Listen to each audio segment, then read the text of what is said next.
Bo, go.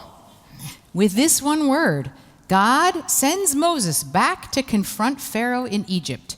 And having already seen the wrath of the last 3 plagues, Pharaoh finally relents and lets the enslaved Israelites go.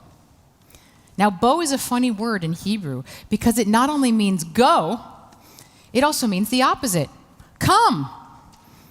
We sing it every week in L'Chadodi, welcoming the Sabbath bride with boi kala, boi kala. We say, come, Sabbath bride. We don't ask her to go. So in Parshat Bo, as we begin our journey to liberation and becoming a nation, are we supposed to go or come? It's both. Because we clearly go out of Egypt, but as we become a nation, we are also inviting others to come with us. How do we know this? Because Parshat Bo tells us that at least 600,000 Israelites slaves left by foot, and additionally, an Erev Rav, a mixed multitude, went up with them. In other words, a vast number did go, but we also invited others to come with us. I've spoken about this Erev Rav before, this mixed multitude. Who were they? The rabbis over the centuries have many interpretations, not all of them complimentary, but the renowned medieval commentator Rashi says that the mixed multitude were righteous converts from many different countries. We said, come, join this fledgling nation, walk with us. And they came. So from the start, Jews encompassed multiple ethnicities, colors, and accents. But we are still one people. Tonight's visit from Zach Schemper, president of Beth Israel, is a reminder of that. When so many of you saw his synagogue's destruction, you gave generously so that our brothers and sisters in Jackson could rebuild. That is the tug of peoplehood, walking together in every moment.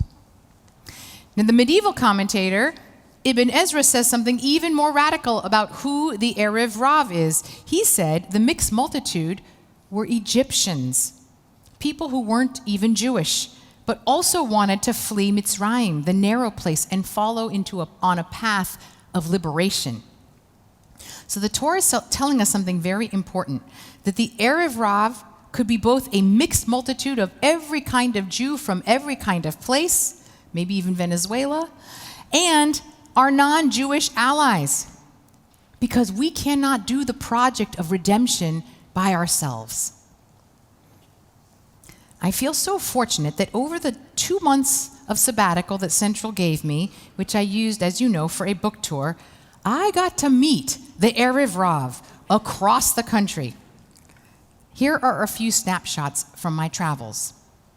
I was at the spiritual community called Sixth and I in Washington, D.C., and before I even gave the book talk, I met with a group of about 40 of our Central neighbors, our cherished online community. I think some of you are probably watching tonight.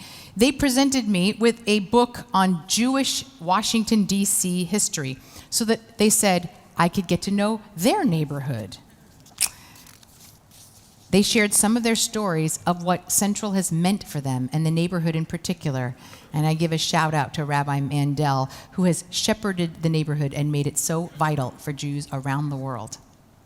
To all of you watching by live stream, I want to say that you are a part of our Erev Rav wherever you live. Now, my parents were able to accompany me to DC, and afterward, the book talk, they were surrounded by people who asked them to sign my books. Many of you met my parents. You can imagine how much they love to give autographs. I had the joy of going to 5 college campuses on my tour, but the University of Illinois was the only talk sponsored not by Hillel, but by the university itself. They hosted the large event in Krannert Hall, which is the Lincoln Center of Champaign-Urbana. And I was in conversation with the Vice Chancellor, Gio Guerra Perez, and the former Provost, Dr. Ollie Watts Davis, 2 powerhouse women of color who spoke about the way that my Jewish story resonated with their stories as well. Dr. Watts Davis, who also sings and she directs the Black chorus on campus, had recently given a performance entitled, "I'm a Stranger Here Myself." It was beautiful to be reminded that it's not just Jews who know the heart of a stranger and who want to build a world of belonging. Dr. Davis's daughter, Charity, surprised me by learning our Hashkivenu. My African-American sister sang it with me beautifully and made me tear up. And a high-level administrator at the school later said, "I was a student here at University of Illinois, and I've been here as an administrator for 15 years. I've been to Krannert for dozens of performances every year, but this was the very first time I ever heard Hebrew on the main stage, sponsored by the university, at an event that celebrated our identity as Jews. It was not only uplifting and beautiful, but it was affirming. I felt acknowledged and seen in a way I never felt before." I led an hour of spiritual reflection at the Rothko Chapel in Houston, Texas.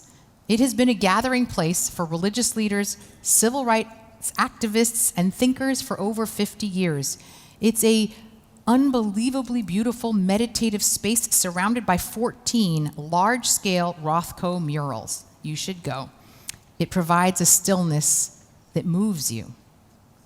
My friend, Imam Abdullah Antepli, was recently installed as the new president of the Rothko Chapel, and we engaged in a heart-opening, no small talk conversation about how we as Jewish and Muslim leaders must build bridges between our communities and remind ourselves that there are modern-day pharaohs we need to fight together. We cannot do this on our own.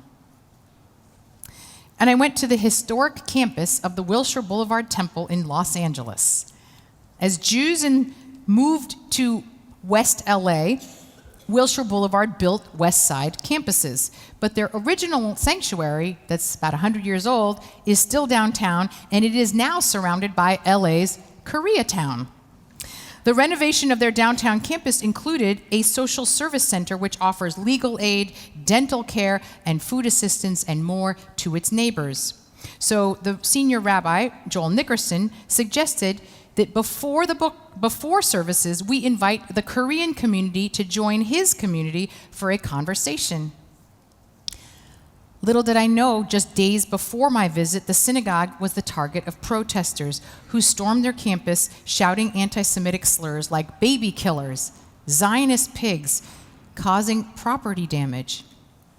We went ahead with the scheduled private gathering before Shabbat, with 350 Koreans and Jews filling the room. The head of the Korean Federation spoke first and referred to the ugliness of the protests, saying, "I was at the recent event 2 days ago, which was about community safety. I saw the way that the Jewish community was attacked for things that they are not responsible for. And I want to say that the Korean community stands with our Jewish neighbors. And we cannot have security in this community unless all of us are safe in all ways." For me and my mom, who was there, it was a very personal mixed multitude to be part of. And many of Wilshire's Korean neighbors stayed afterwards to attend their first Shabbat services. These were just a few of the highlights of the 45 talks I gave in 27 cities. I want to say thank you.